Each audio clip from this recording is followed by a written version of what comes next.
In this installment of the Elements of Science Fiction web series, we take a look at Europa Report, a 2013 film that takes on a wonderful premise, but fails spectacularly to deliver.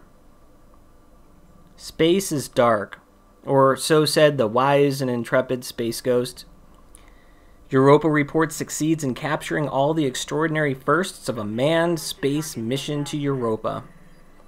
You could really see something like this occur in our lifetimes, and that's exhilarating, but where the rubber meets the road, or where it should, is the point at which the fantastic element is at last introduced.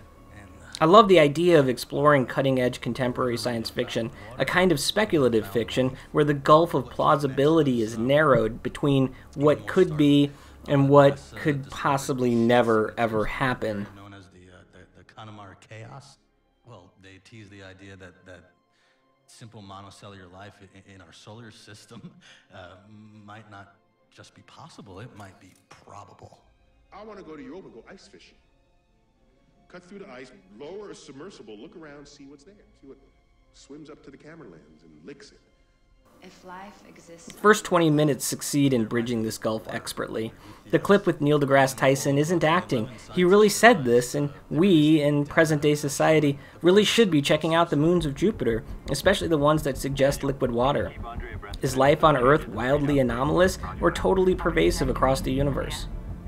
And I was delighted that we get to skip all the way to the arrival at Jupiter in these first 20 minutes. Now on with the aliens. But alas, no. Taking the storyline out of order doesn't help. The trauma and emotion of the ground crew doesn't heighten the tension. It only serves to spoil the impending doom. At least, when it's not raising the question of why the acting has to be so bad. I mean, who casts this guy? In perspective, you can say our mission actually began 400 years ago. That's when Galileo first saw Jupiter and its moons through his telescope. For something this big, you get one shot. Space is dark, yes, but also extremely deadly. The problem is, we kind of already know this.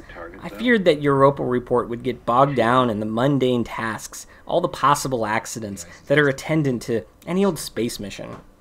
And this is exactly what hampers the speculative element here. This was the same thing that brought down Sunshine. Epically. Imagine if 20 minutes into Star Wars, Han Solo can't get the hyperdrive to work, and the next hour is spent on infighting among the crew on a fatal spacewalk.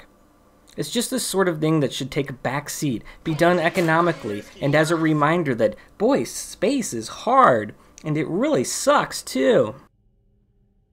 I mean, I feel like it's a critical phase, and I'm not there. I just didn't realize it would be this hard. Over. What I'm saying here is that space is not enough. The success of the movie Gravity is perhaps the exception that proves the rule, but some may argue that eye candy is the only thing that saves what is otherwise a kind of shallow investment in the human condition, which is probably one of the reasons why I'm not going to be doing an Elements of Science Fiction on it. There's not much to say except, boy, Gravity is weird.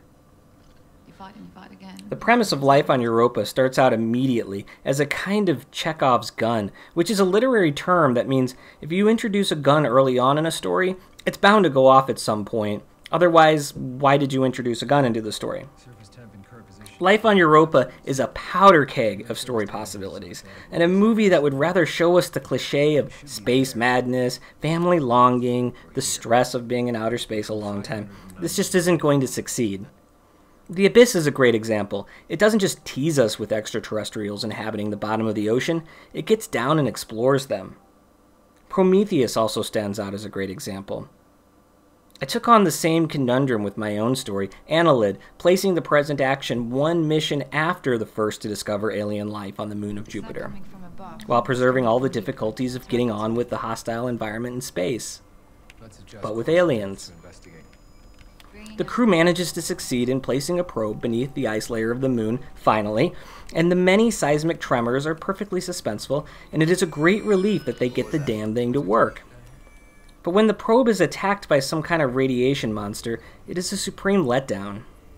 There is this other literary term, MacGuffin, which means a plot device central to the story but is never explained, never delivered on, because it's not supposed to be important.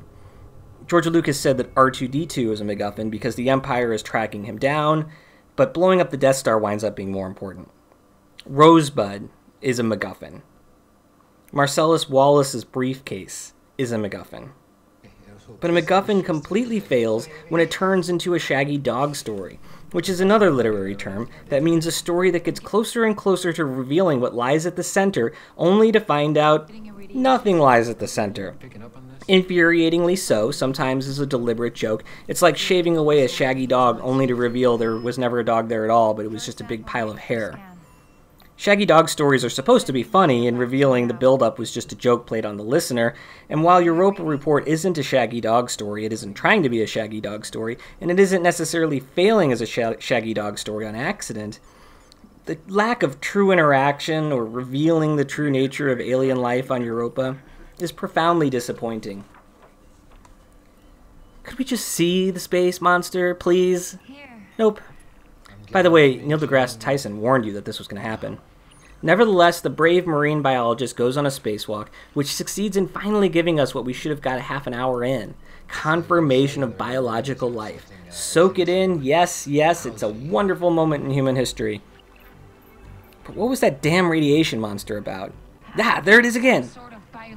We see complex life for the first time, reflected in the eye of our marine biologist as she is dragged into a watery grave. It becomes clear it is now time to mosey on home, and this is where the movie fails in the most epic way. I was willing to let the deus ex machina of the solar flare slide as the plot point that wipes out their communication with Earth, simply because it did not have a catastrophic effect on the outcome of the plot. But when their ship fails to take off, this isn't their fault. It isn't human error. It isn't even explained, but it has everything to do with the end of the movie. We are led to believe it's some kind of alien magnetism dragging them down, or at least interfering with their ship. That's a real bummer. They didn't even have a chance to avoid this, to solve this, or to triumph over adversity. They just got screwed. Still, we don't get any sort of confirmation as to why. And why is the radiation monster radioactive? There's no reason for this.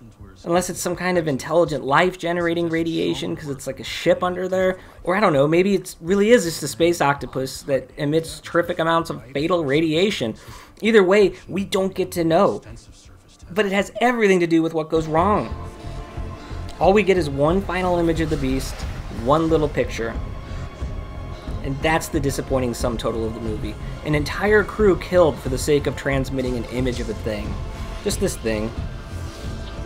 But no, after the credits roll, the thing bursts back to the surface, the marine biologist safely enclosed in one tentacle, the engineer in the other. The mothership lands, uses its tractor beam to recover the sinking spaceship.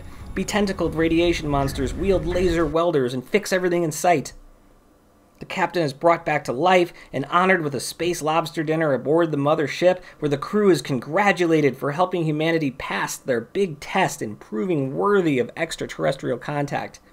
The crew's DNA is modified, their intelligence magnified, they achieve a kind of cosmic awareness, and now they have to vote about whether they should even bother going back to Earth or just live in eternal bliss with the radiation monsters.